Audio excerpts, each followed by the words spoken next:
হরে কৃষ্ণ বন্ধুরা, কেমন আছেন আপনারা? বন্ধুরা, আজকে আমি এরকম লঙ্কার চপের একটা রেসিপি আপনাদের সাথে শেয়ার করব। হাতের কাছে এরকম সুন্দর সুন্দর সিমলা লঙ্কা পেয়ে গেছি, তো চলুন সেটা দিয়ে আজকে লঙ্কার চপের রেসিপিটা তৈরি করে দেখাবো। এরকম লঙ্কাগুলোকে আমি প্রথমে ধুয়ে নিয়ে তারপরে তার ভেতরে যে বীজগুলো ছিল সেগুলো বের করে নিয়েছি।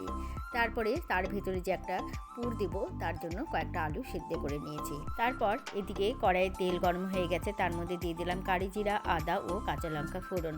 তারপরে দিয়ে দিলাম পেঁয়াজ। ভালো করে ফোড়নগুলো নেড়ে চেড়ে দিয়ে তার মধ্যে দিয়ে দিলাম মটরশুঁটি ও বিনস।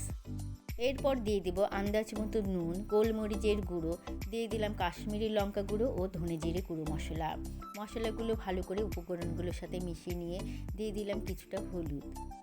এরপর আগে থেকে সেদ্ধ করে রাখা আলুগুলোকে চটকে আমি এর মধ্যে দিয়ে দিলাম। আন্দাজ মতো নুন, চিনি দিয়ে আমি দিয়ে দিলাম ধনেপাতা। ভালো করে সুন্দর একটা পুর তৈরি করে নিলাম।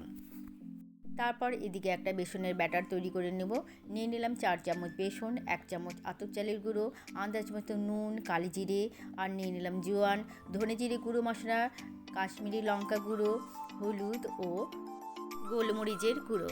তারপর আস্তে আস্তে ব্যাটারগুলোকে ভালো করে এভাবে ফেটিয়ে নিলাম। তারপর একটু চিনি দিয়ে ফেটিয়ে নিয়ে আমি ব্যাটারটিকে ঢেকে রেখে দেবো। তারপর চিড়ে রাখা লঙ্কাগুলোর মধ্যে পুরগুলো এভাবে ভরে নিলাম। আর এদিকে ব্যাটারের মধ্যে বেকিং সোডা দিয়ে ভালো করে আবার ফেটিয়ে নিলাম। আর এদিকে কড়াইয়ের মধ্যে তেল দিয়ে দিলাম।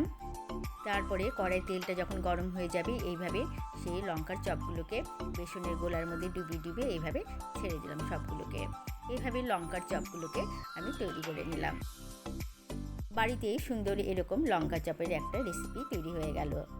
তো বন্ধুরা, কেমন লাগলো আজকের এই লঙ্কা চপের রেসিপি? ভালো থাকবেন আপনারা সবাই। রাধে রাধে।